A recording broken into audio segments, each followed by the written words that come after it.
folks. We're here to provide you with some accurate information. Again, social media is always a buzz. I mean, you guys have, you're always very, very busy on social media, and that certainly keeps Cayman Mall Road busy. Sometimes our job and our responsibility is to ensure that, not sometimes, all the time really, is to ensure that accurate information is put into the public domain. So we can have discussions on all sorts of issues. But if we don't start from the foundation of having the most accurate information available, then it really makes little sense, because I think we go down a lot of rabbit holes, chasing discussions and chasing issues that in some instances are non-issue because the facts just don't support it being an issue. And in other instances, we've just completely missed the mark. So, we have an obligation to the people of the Cayman Islands to make sure that we're bringing you as much information as possible. So this morning, of course, I woke up to a number of social media posts, things that we have been chasing up on. And one that we received that was quite interesting was quite a negative post about Foster's supermarket, and the fact that, I'll show you guys the post, the fact that this house in West Bay, which a lot of us know right before you get to the four-way stop as a traditional Caymanian style home, is being demolished, is what they said. So this post from a Mr. Let me just get his name here. But in any event, he claims that, this house is actually going to be demolished. And of course, that was shocking to see that any Caymanian style house would be demolished. But he went as far as saying, Mr. Mike Hoffman on his Facebook page, Mike went as far as saying that he was blaming Foster's supermarket, actually tagged them in the post, for the demolition of this home. And he couldn't believe that the Central Planning Authority met on Wednesday and actually made this decision. So apparently there's quite a bit more to the story than meets the eye. First of all, we reached out to Mr. Woody Foster. As you guys know, if you pay attention to the CMR platform, one thing we can say about Woody with certainty is he's always willing to answer questions, and he's always willing to speak to the people directly on any issues that, involves Foster's directly or even indirectly. So we reached out to Mr. Woody, and he's agreed to speak directly to this and to give us some background information, which I think is really critical to understand what has transpired here. So let's go ahead and bring Woody Foster, CEO of Foster's, into the conversation. Good afternoon, Woody. Thank you so much for taking the time to join us today. Afternoon. Welcome. So give us an idea. I mean, like I just mentioned, this traditional Cayman style home has been there for many, many years. A lot of people, I think, love seeing them kind of spread out throughout the community. And this is one of the few, I think, that might be left in the district of West Bay and perhaps elsewhere around the island. But give us the backdrop about what is this really all about here? What's really happening?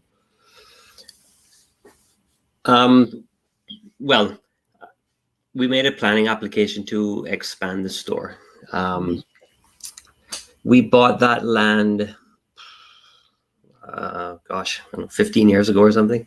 I don't remember how long ago it is now, but when the opportunity came up for us to buy the land, we purchased it with the intention of, at some point in time, expanding the store. Now, just remind our viewers, because it seems like forever, but when did Foster's actually purchase? It used to be Republic's grocery store, and then Foster's purchased it. When did that happen? When did that store become Foster's? It was either 98 or 99.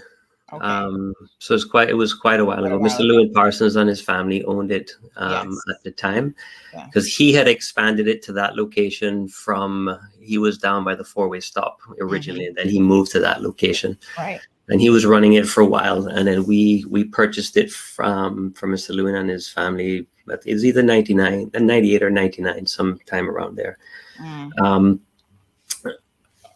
So when the land came up next to it, we purchased it in the event that we needed it for expansion. So it was always contemplated. Obviously, we wouldn't buy the piece of land if we didn't need it for expansion or some other reason. So that would be known, obviously, to the people who sold it to us of course planning and others. Mm-hmm. So in 2008, we opened up our expanded location. We went from 8,000 square feet when Mr. Lewin had it to just around 33,000 square feet now. Mm-hmm. Um, so we always try to have around us enough room for expansion in the event that we need it. Mm-hmm. So we don't find ourselves in a situation like we have at the airport store where there's nowhere left to expand to.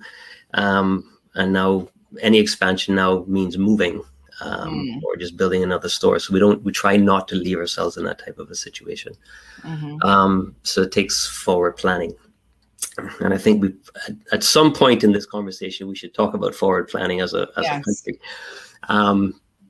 So back when we did our expansion in 2008, the road that was because we've actually bought 3 pieces of land. The original piece from Mr. Lewin bought another piece where there was another old Caymanian house on. They took the house at that time and moved it to another piece of property. So there was at one point it was actually 4 pieces. Okay. Now there's 3. So now we're growing yet again, which will now include the piece that is under discussion now. But at that time, back in 2008, the road that was there, because that's a part of the contention with this application as well, is how can Foster's build its store over a government road? So we haven't. Back then, we asked for the road to be moved to the far west of the property line that we had at that time.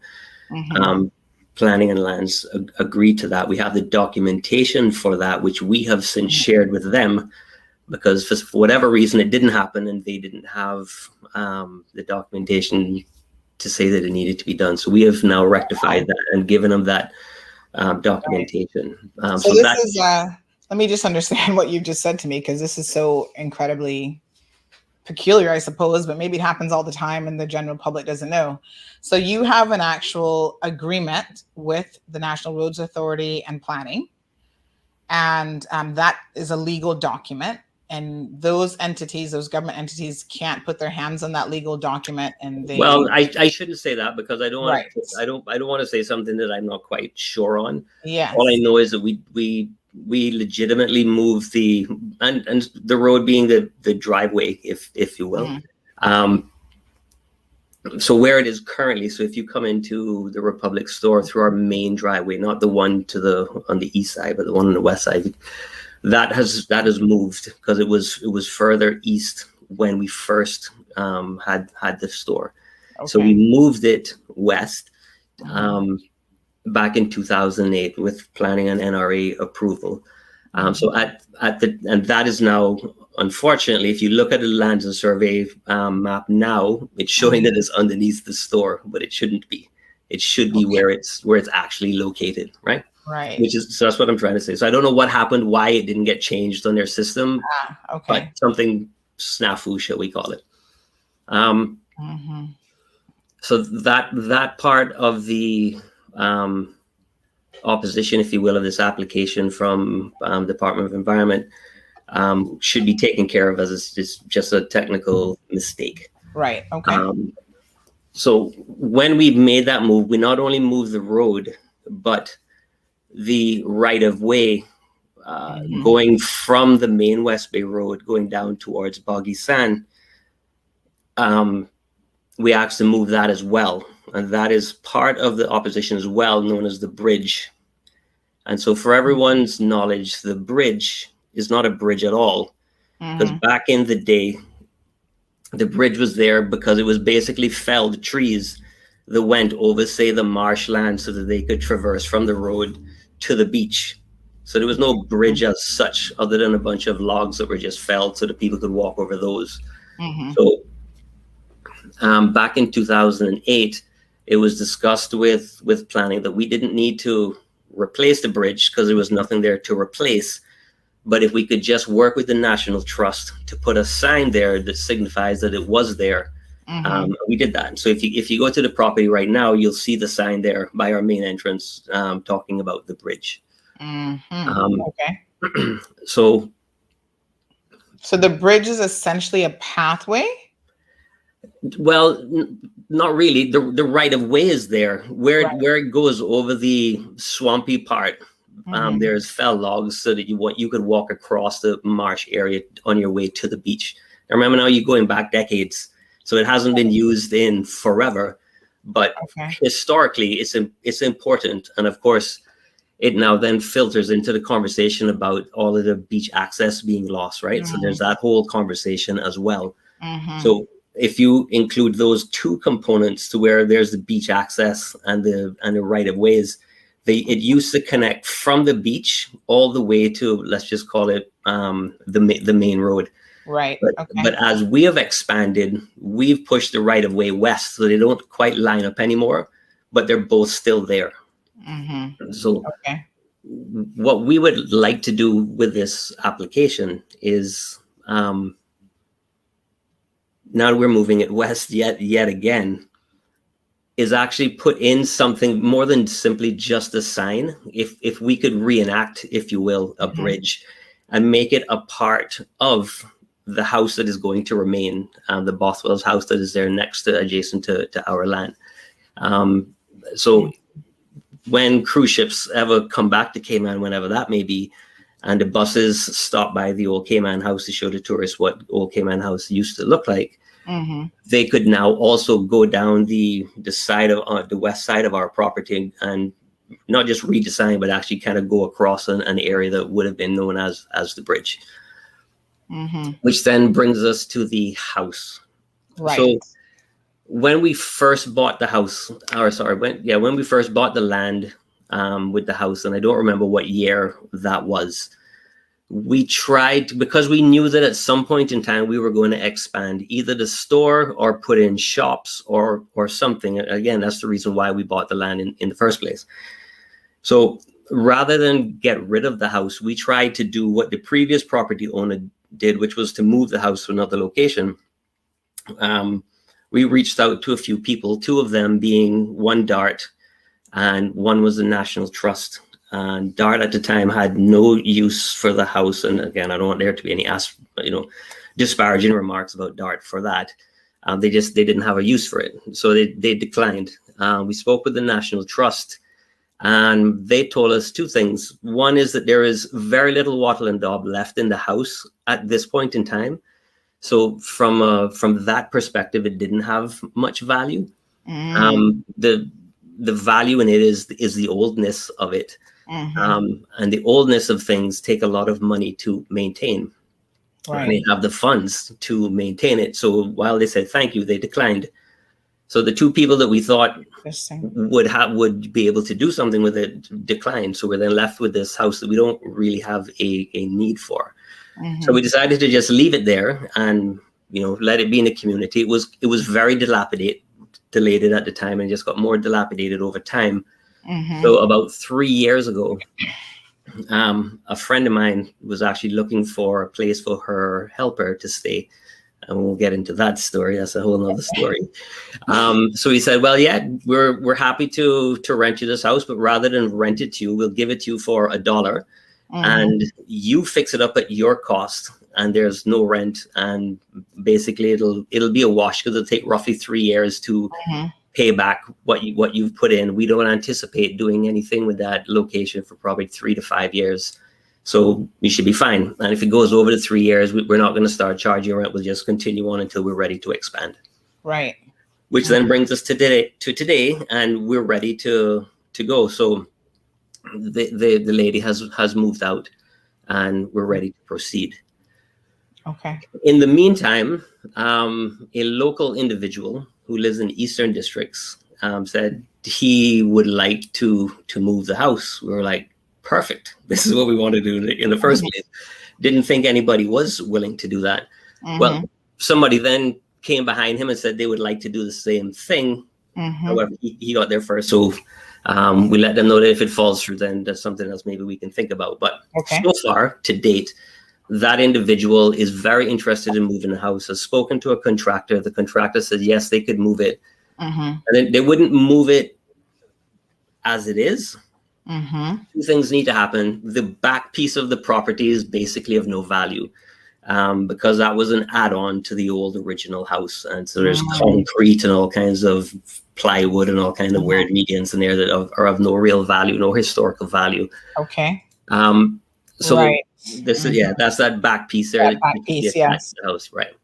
So Yeah. what you would have to do with the original house is that they would have to break it apart and then put it on a flatbed and move it out east. So it couldn't go in its original form.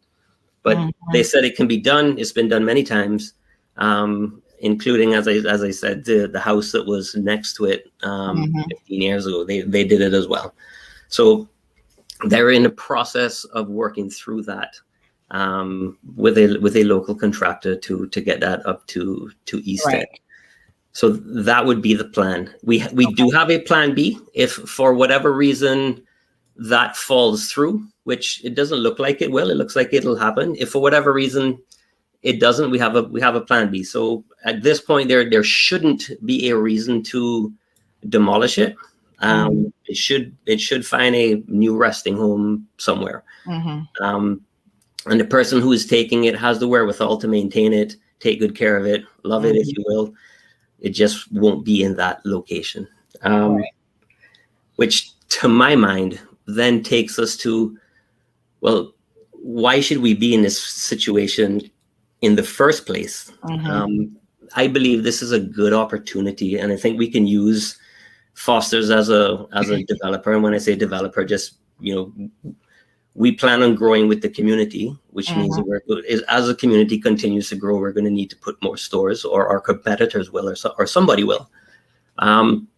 So if we use this situation as a poster child for Cayman's development and what we don't want to see, which is losing our old landmarks and our old buildings, rather than waiting for us to put in an application and then criticize us, which is 10 or 20 years too late for the criticism, we should start looking on these situations, or looking on the pieces of property that we want to save, and put a plan in place for them now.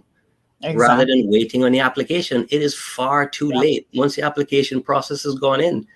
Now, and we've seen this, to your point, Woody, we've seen this before, even with the property in Cayman Brac, where they were doing the development of the facility for the aircrafts. I forget the name of the company now, but we saw that situation as well, where the National Trust, in fact, had an opportunity to purchase or acquire, or whatever their processes are, to indicate that this land was so incredibly valuable that it needed to be protected, and it had been just sitting there for a considerable amount of time, and that simply didn't happen. And then you wait until a business person acquires the land, and then there's this kickback in the community that, oh, this business person has spent millions of dollars in property, and now you can't do anything with it.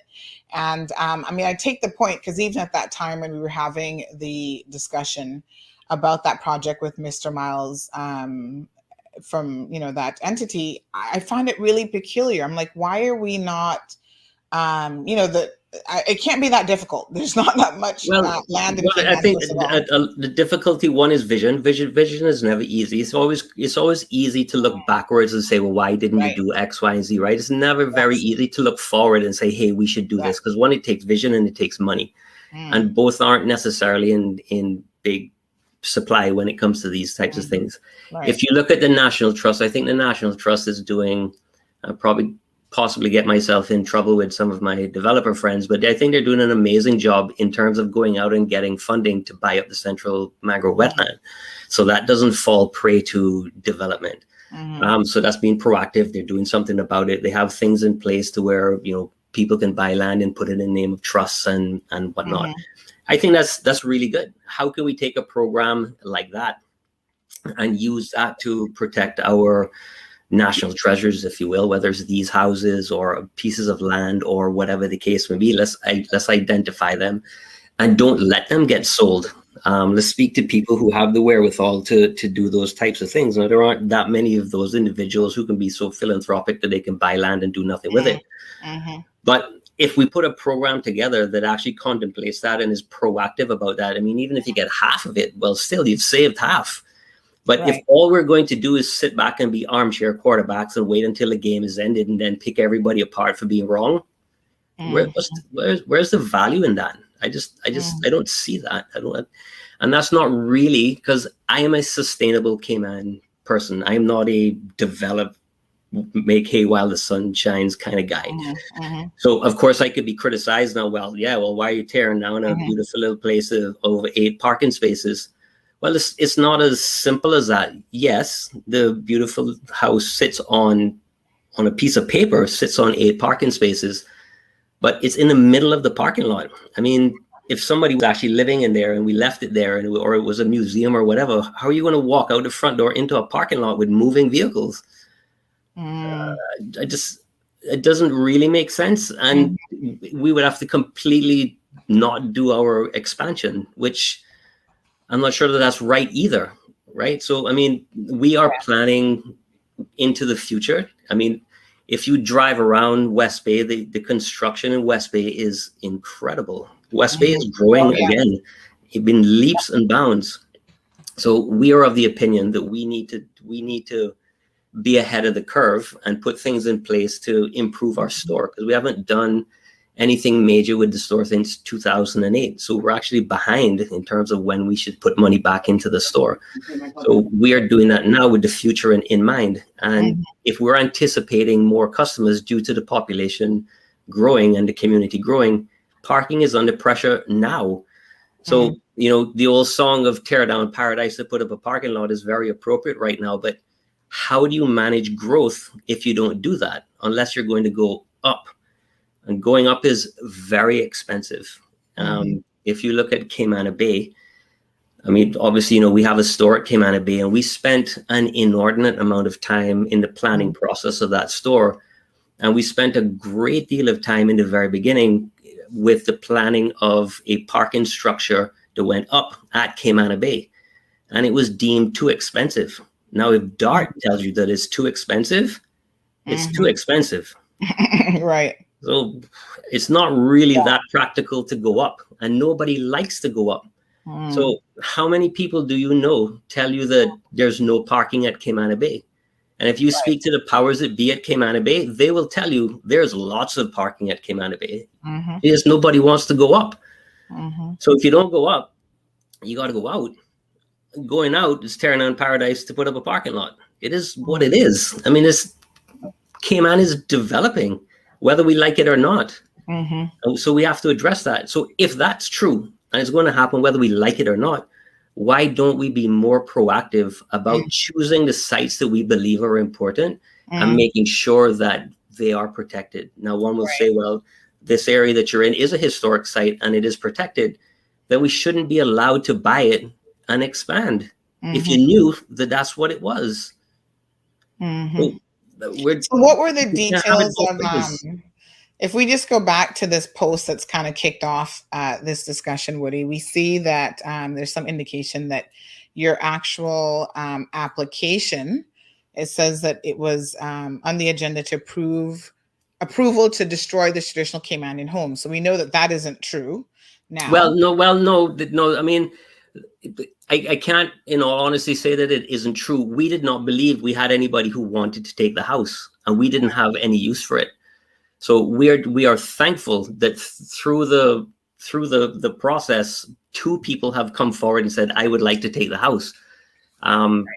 So I can't say that. I would be lying if I said, no, that's a mistake, that didn't happen. That wouldn't be truthful. So I got to take whatever licks I need to take over that. And that's fair enough. But through the process has worked in the scenarios that it got out to the right heirs, and 2 people have come forward and said, I would like to take the house. So that has happened since Wednesday. No. That happened probably 5 or 6 weeks ago. That happened quite a while ago, or possibly even longer. So, I mean, the implication here is that on Wednesday you were still saying to planning. No. So that technically isn't correct. No, that technically is not correct. We made that change quite a while ago. I guess the original write-up for the application should have been changed, and then just didn't. So I suppose I would have saved myself a lot of headache if that part of it had been changed, but it didn't. So I have to take again my licks on that. And so to also clarify what we're reading here, this is not an historic overlay zone. I mean, I don't even know what a historic overlay zone is, but this where this house is, that's not zoned as a historic zone. I I couldn't hand on heart tell you whether it is or whether it isn't. Some of the I've met with three amazing, lovely ladies, and somebody from the National Trust who's also lovely, so don't leave her out. Um, about 3 or 4 weeks ago, and I believe it might be. I am not sure what that is, to be completely honest with you. So I'm a little bit dumb there on what a historical zone is. But it may be. But again, what does that mean? Just saying something, but it doesn't have any rules against what you do with the property, then again, doesn't really make much sense. There needs to have some substance to it. Otherwise, we leave ourselves in the position of being where we are now, Right. where we're saying, well, you're allowed to develop, just don't do it because it's emotional. That doesn't make much sense, I don't think. And as a business owner, I mean, obviously what you're saying is, if business owners, if developers knew that there was this sort of longer term development plan, right, where they could look at a piece of property and say, right, well, this property is not going to be available for purchase and expansion because it has been designated in a particular way by whether it's National Trust, the government, whatever, then that will give you some ability to plan accordingly and to make better expansion decisions and that sort of thing. Yep. Yeah. Okay. Well, I hope that clarifies the position. I think, a lot of people believe that this was a brand new application. You're actually saying that this dates back to 2008, which is a considerable amount of time. And it's just now a situation that you're actually ready to implement your expansion for the parking lot, the expansion of the parking lot. Yep. Yeah. So, I mean, if there's any more questions, I'm happy to answer them. I know we can't make everybody happy. So I'm sure this conversation won't, I guess those who don't want the house to move at all, it won't make those folks happy. But I mean, we feel we have to do what we need to do for the taking care of the community from what we do, which is to sell food and to be there as a full service supermarket. And so unfortunately, this is where development has met history or historic, and we're at an impasse and something has to give. So we would like to think that the compromise is the house is going to another place on Cayman where it'll be preserved and taken care of, and development for the community is allowed to happen. But I would really like to put a plug into any government heirs who may hear this, in that we need a proper living, breathing development plan that contemplates these things. We've been talking about it for eons. Yes. And if we could stop paying lip service to it and actually put it in place, I think it would be an amazing thing. All right. Well, we'll see if the PAC government's the one to do it. Thank you so much, Woody. Appreciate you joining us today. And again, just adding a little bit of clarity, folks, to the situation. Woody, enjoy the rest of your day. Thanks. You too. Bye. All right, folks. So you've heard it there. Mr. Woody Foster from Foster's, CEO there at Foster Supermarket, just giving a little bit of background information. Sure, most of you didn't know this application was something that was approved from 13 years ago, in fact. And it's now just a matter of tweaking it because they're actually preparing in real time to make their necessary expansions at the location there in West Bay. So again, I hope that we've added at least an element of clarity and additional information to the discussion that was being had on social media. I think it's, we're very passionate about a lot of different things in this community, and I love that passion about us. I myself have gotten up in arms about a lot of different issues, but as you always know, it's important to be passionate with the accurate and correct information. I've been receiving a lot of comments about how people feel about this, and some of them not the nicest comments in the world, and everybody's entitled to those feelings and those comments. But I think that if you're doing so with accuracy, then that is really where your comments can be so much more meaningful. We need a developmental plan. This government is keen on sustainability.